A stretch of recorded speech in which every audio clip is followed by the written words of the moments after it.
kembali dengan kami di acara podcast Cerdas Sosial Universal.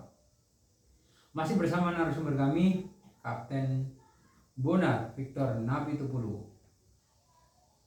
Hari ini masih membahas tema tentang berpikir atau berpikir ilmiah.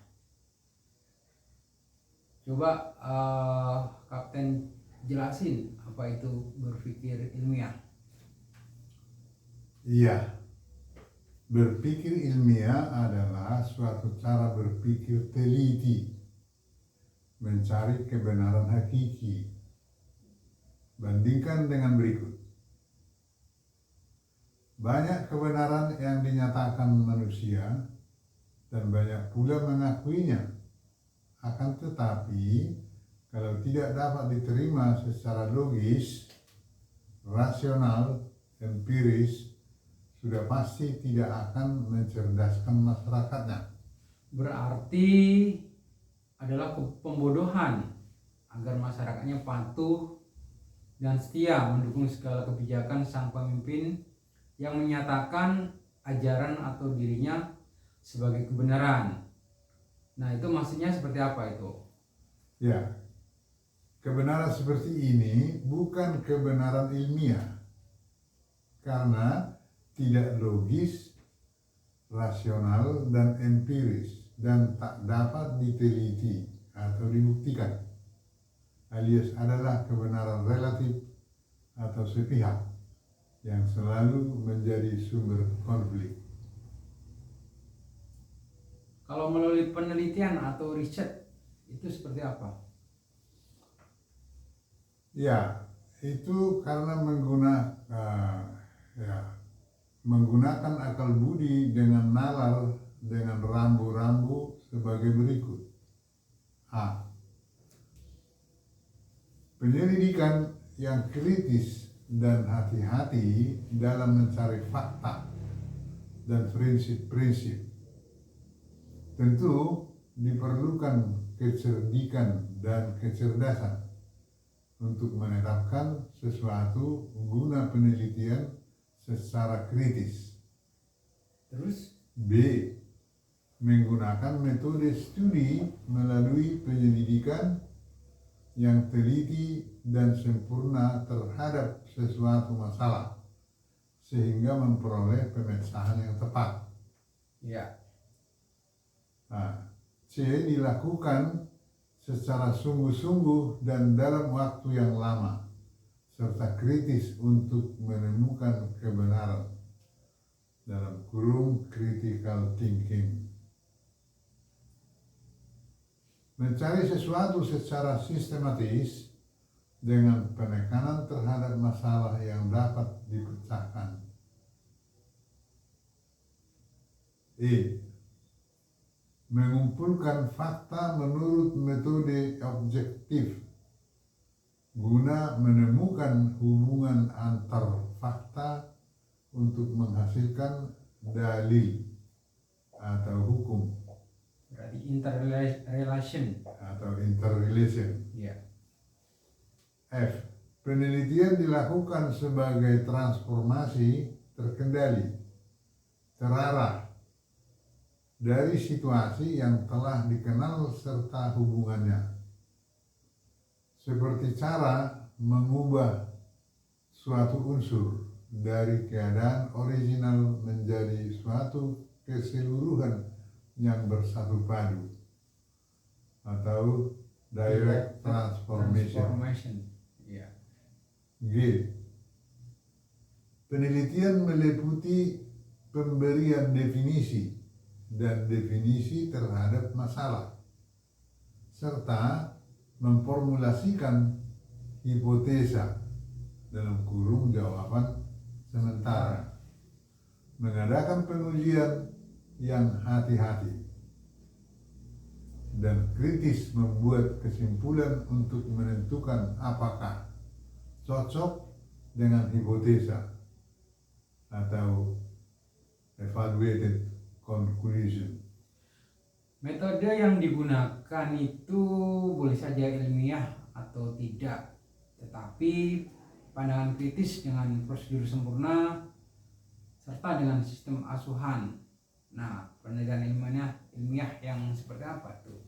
Ya, penelitian ilmiah selalu ada unsur pengamatan, observation, dan unsur nalar atau reasoning. Pengamatan menggunakan persepsi atau sense of perception, ya. Dengan nalar menggunakan fakta-fakta hubungan dan interrelation terhadap pengetahuan yang timbul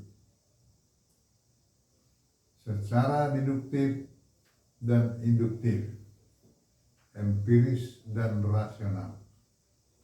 Penelitian dapat diartikan sebagai pencarian pengetahuan dan pemberi artian terus-menerus terhadap sesuatu untuk menemukan sesuatu yang baru. Berarti kebenaran yang ditemukan itu berdasarkan cara berpikir ilmiah adalah kebenaran yang hakiki, begitu? Iya, yang dapat diterima karena logis, rasional, dan empiris, lalu dibuktikan yang hakiki. Yang misalnya sebagaimana berikut di bawah ini. Contohnya? Ya. A. Semua makhluk hidup makan untuk hidup. Adalah logis, rasional, empiris, dan dapat dibuktikan bahwa cacing, ayam, musang, anjing, harimau, gajah, dan lain-lain hingga manusia ternyata makan untuk hidup. Tak ada makhluk hidup yang dapat hidup tanpa makan. Makanya tak dapat dibungkiri, disebut kebenaran hakiki. Ya. Ada sebab, ada akibat, ada aksi, ada reaksi. Adalah logis, rasional, dan empiris, dan ternyata dapat dibuktikan secara ilmiah. Makanya disebut kebenaran hakiki. C. Barang siapa mencari kemenangan berarti mencari tantangan dan lawan. Dalam interaksi sosial adalah logis, rasional, dan empiris. Karena nyata dan terbukti bahwa tidak pernah ada kemenangan tanpa perlawanan dan pertandingan. Maka hal ini juga adalah kebenaran hakiki.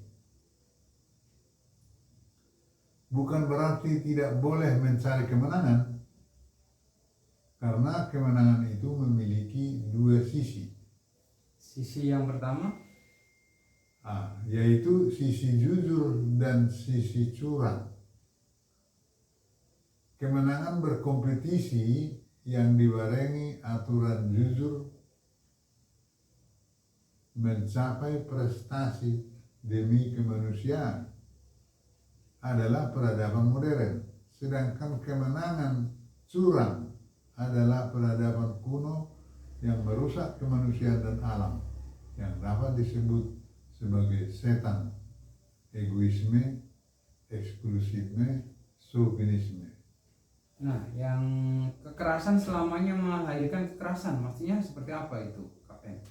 Dalam interaksi sosial adalah logis, rasional, dan empiris, karena di alam raya ini telah berlaku kewajiban utama semua makhluk hidup untuk mempertahankan kesinambungan hidup masing-masing, sehingga berlakulah ada aksi, ada reaksi. Ya.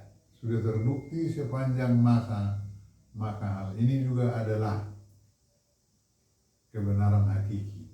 Nah, kalau kekuasaan selamanya menuai pemberontakan, Ya. Dalam interaksi sosial adalah logis, rasional, dan empiris. Karena sesungguhnya manusia itu lahir dari kandungan ibunya adalah untuk bebas di alam raya ini. Makanya selama kekuasaan dipertahankan, pemberontakan silih ganti sudah terbukti. Ya. Maka hal ini juga adalah kebenaran hakiki. Nah, orang yang berhati murung itu akan kehilangan semangat kerja dan rasa tanggung jawabnya. Sebaliknya gimana? Sebaliknya, kegembiraan mendorong seseorang untuk bekerja keras dan bertanggung jawab. Dan interaksi sosial adalah logis, rasional, dan empiris. Kalau ada seorang pemimpin, gunakan untuk memimpin dengan arif bijaksana. Karena hal ini adalah kebenaran hakiki yang sudah terbukti melalui penelitian ilmiah. Ya. Sangat banyak ragam kebenaran yang diklaim masyarakat dunia. Ada yang benar menurut pribadi, ada pula yang benar menurut kelompok, tapi relatif terhadap kebenaran kelompok lain, maupun terhadap kebenaran hakiki yang universal, sehingga sering menjadi sumber konflik. Maka dengan penelusuran ini, kiranya konflik dapat diselesaikan dengan tanpa kekerasan, dengan menegakkan kebenaran hakiki. Baik, demikian podcast kita hari ini. Terima kasih atas kehadirannya dari Kapten. Sampai jumpa lagi di session berikutnya. Iya.